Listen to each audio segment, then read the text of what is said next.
Saya agak miris menyaksikan beberapa berita akhir-akhir ini. Ada kepala sekolah perempuan disiksa gara-gara menindak muridnya. Ada seorang guru yang bahkan sampai meninggal gara-gara menindak muridnya yang hal itu betul-betul telah melecehkannya. Ada juga video seorang anak SD menuding-nuding gurunya sambil menantang. Atau juga perang antar sekolah yang hampir terjadi sepanjang waktu.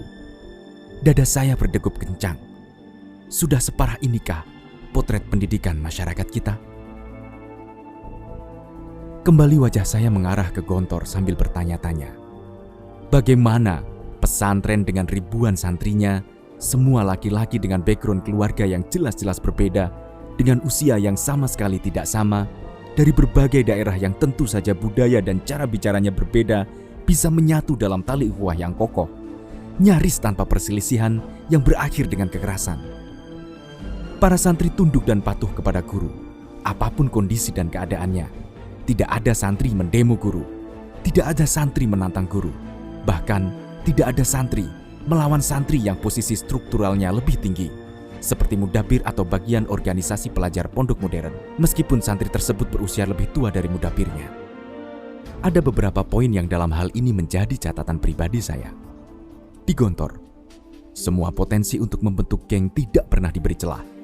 Tidak boleh ada santri dari satu daerah lebih dari 3-5 orang dalam satu kamar, karena orang dengan satu daerah yang sama akan menjadi hal yang merusak, menimbulkan fanatisme buta, bicara bisik-bisik dengan bahasa daerah yang akhirnya memandang bahwa yang paling benar adalah yang dari konsulnya itu. Mirip dengan perkelahian di zaman Kiai Haji Imam Zarkashi saat itu, antara santri Jawa dan santri Kalimantan. Perselisihan ini bahkan sudah melibatkan konsulat masing-masing, hingga akhirnya Kiai Haji Imam Zarkashi turun tangan. Santri Kalimantan yang tidak mau disebut Dayak, silahkan pulang. Santri Jawa yang tidak mau disebut Jawa, silahkan pulang. Kurang lebih demikian beliau menyampaikan. Tegas, lugas, bermakna. Para santri pun akhirnya menyadari bahwa mereka hanyalah tamu di Gontor, dan tuan rumah tentu tidak akan mengizinkan tamunya untuk berselisih paham di rumahnya. Mereka sadar sepenuhnya untuk kemudian saling memaafkan. Di Gontor, bagi santri, akses informasi dibatasi. Televisi dan alat-alat elektronik tidak boleh masuk. Tidak boleh membawa handphone. Tidak boleh membawa laptop. Koran tidak bisa sembarangan dibaca santri. Sehingga satu-satunya informasi santri adalah dari koran yang tentu saja sudah disensor dan difilter sebelum ditampilkan. Jadi santri tidak tahu berita ada kabar geng motor atau berita mengenai pembunuhan guru misalnya. Jadi pikiran para santri aman dari hal-hal negatif yang merusak di tengah kebebasan informasi yang terjadi sekarang ini. Hal ini mengingatkan saya di zaman Orde Baru dulu, di mana akses informasi juga sangat terbatas. Tidak semua informasi masyarakat tahu, tidak semua informasi masyarakat mendengar. Tapi apa yang terjadi? Rakyat hidup makmur. Beras dan BBM murah, harga-harga stabil. Tentu saja meskipun demokrasi memang mati suri. Tak beda dengan di Gontor. Di Gontor boleh dibilang tidak ada demokrasi. Hasil pemilihan ketua organisasi pelajar pondok modern misalnya. Walau dipilih paling banyak oleh santri, tapi jika pimpinan tidak setuju, ya tidak jadi. Di mana demokratisnya?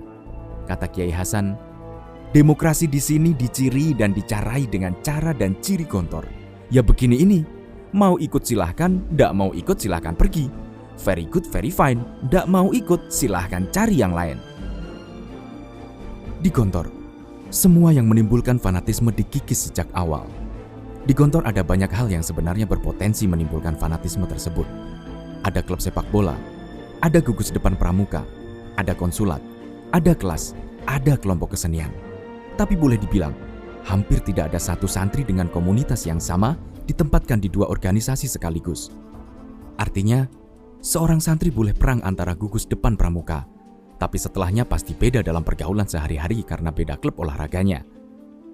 Para santri yang panas karena kekalahan klub olahraganya ditunjukkan klub lain tidak akan mungkin sakit hatinya berkelanjutan.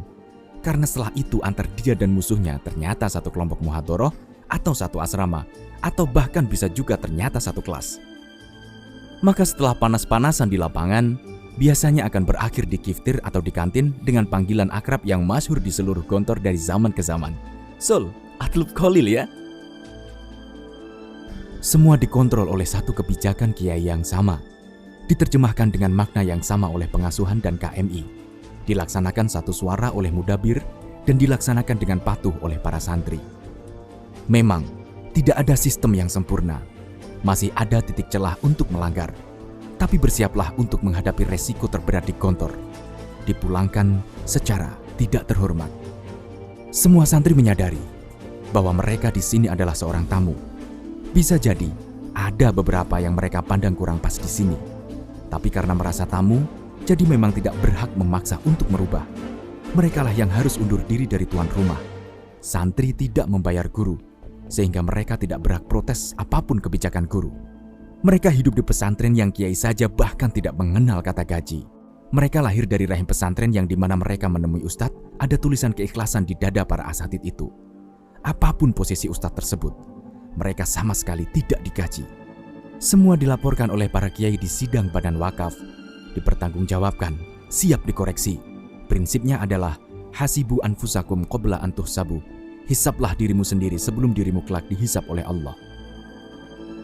Saya kembali merenung betapa sulitnya menegakkan apa yang ada di Gontor ini di dunia luar.